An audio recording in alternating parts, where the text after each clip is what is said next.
Operation सिंदूर को एक as a military operation आप कैसे देखते हैं और एज अ पॉलिटिकल फॉलआउट आप क्या देखते हैं? सरकार ने कहा, हम लोग के विदेश मंत्री ने कहा कि जो सीज फायर हुआ वो पाकिस्तान की पहल पर हुआ। तो अगर पाकिस्तान के पहल पर सीज फायर हुआ इसका मतलब कि पाकिस्तान दबाव में था। तो अगर पाकिस्तान दबाव में था 1 दिन या 2 दिन के ऑपरेशन सिंदूर के बाद, तो भाई आप काहे सीज फायर किए?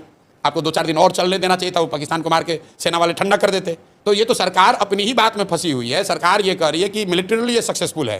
तो जब सक्सेसफुल था, पाकिस्तान घुटने पर आ गया था, आपसे सीज फायर के लिए रिक्वेस्ट कर रहा था, तो आपने सीज फायर किया क्यों? देश की जनता तो यही पूछ रही है कि भाई सीज फायर ये अचानक से क्यों हो गया? ट्रंप जी अपना अलग डफली बजा रहे हैं कि हमने अमेरिका से ही करा दिया। तो भाई ट्रंप की बात को हम क्यों मानेंगे? हम तो अपने देश की बात, सरकार की बात मानेंगे। हमारे देश की सरकार कह रही है कि पाकिस्तान के रिक्वेस्ट पर सीज फायर किया गया। तो देश के नागरिक होने के नाते हम लोग पूछ रहे हैं कि भाई इतने दिन के बाद मौका मिला था, आपने ऑपरेशन सिंदूर शुरू किया, देश भर के लोग आपके साथ खड़े हुए और पाकिस्तान की हालत ये हो गई कि एक ही दिन में सीज फायर के लिए वो घुटने पर आ गए थे, तो 2-4 दिन और चलने देते। अमित शाह जी ने कहा है पार्लियामेंट में कि हम लोग वो लोग हैं जो देश के लिए जीने मरने वाले हैं, पाकिस्तान ऑक्यूपाइड कश्मीर को लेना हमारा लक्ष्य है।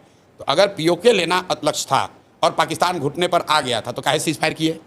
अगर बलूचिस्तान को आज़ादी दिलानी थी, पाकिस्तान घुटने पर था, तो क्यों समझौता किए? मतलब लोग तो ये पूछ रहे हैं कि भाई आपने सायरन बजवाया, प्रैक्टिस करवाया, तो हम लोग तो तैयार थे 2-4-5 दिन के लिए। एक ही दिन में काहे सीज फायर कर दिए? 2-4 दिन और चलने देते, पीओके ले लेते हम लोग, तब आप कर लेते।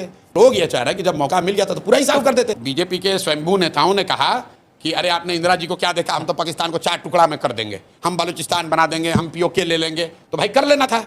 फिर आप कह रहे हैं भाई तो न्यूक्लियर स्टेट है। तो भाई न्यूक्लियर स्टेट वो एक ऑपरेशन सिंदूर होने के बाद थोड़ी ना बना, वो तो पहले से भी था।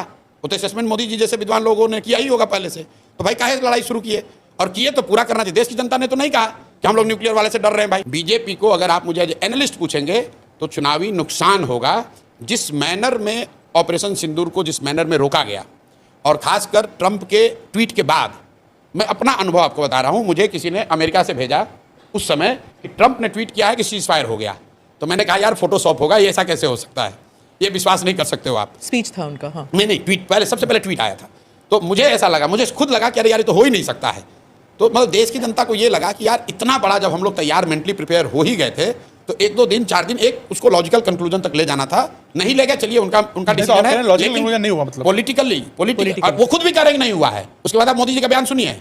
डैमेज कंट्रोल करने के लिए वो क्या कह रहे हैं कि ऑपरेशन सिंदूर जारी है, उसका फॉर्म बदल गया है। वो भी नहीं कह सकते हैं कि रोक दिया है, क्योंकि उनको भी मालूम है कि देश की जनता ये नहीं चाहती थी कि रुके।